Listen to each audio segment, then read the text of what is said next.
Now, one of the biggest reasons I bought the car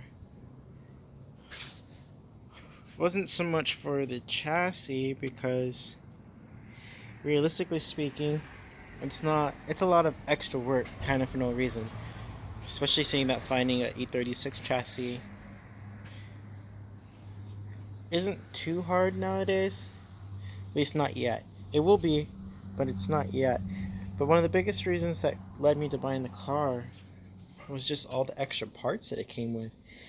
It came with a lot of new stuff. Like, it came with a turbo kit. Now, it is eBay brand,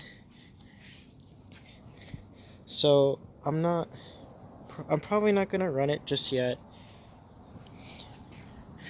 I'd rather, like I said, the most important thing is to get the car running. That's the most important, and I don't want to complicate things with a turbo kit, especially one that's not the absolute best of quality. I have heard good things about max and speed rods, crazy enough, but it's just kind of not really my taste. I prefer to run higher quality parts, and I rather just get more seat time. I think that's most important. But it's just a huge parts list that came with the car, like the transmission brace, the mounts.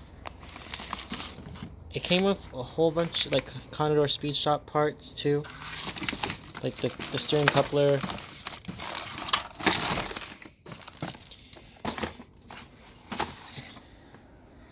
Those are fuel injectors, but they're eBay, so I don't think I'm gonna run with those. Be pretty reckless to me, in my opinion.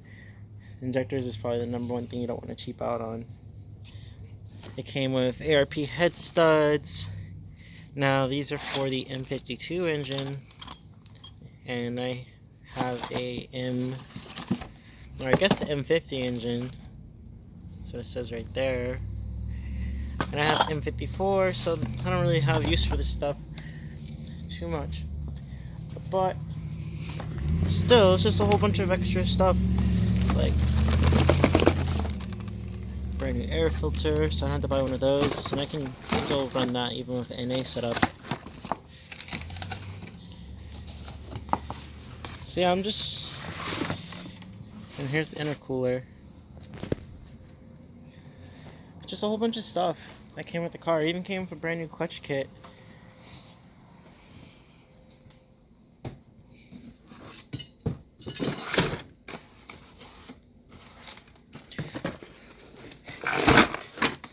So, for the most part, I bought it because of the collection of parts, not so much for the chassis. And the turbo kit really was what sold me, but funny story.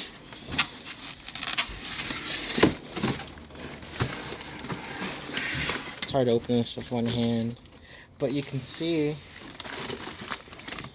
I got new engine mounts to go with it as well. This is the clutch kit, so I had to get one of those. These are hood latches right there. So, it did come with its fair share of things, like the fiberglass roof. I don't have to worry about that. And then the plexiglass windows. These are pretty expensive. And then it comes with delete panels. And then it came with this plate right here. When you delete the heater core, you just have an empty space. So that's really nice to have. Didn't have to go and buy that. So, to me, I was like, okay, I have two ways of thinking about it. One, I can go buy a complete car, and I'm just going to end up getting rid of all this stuff anyways. I'm probably going to put a steering wheel in it, probably going to put seats in it, probably going to do this, probably going to do that.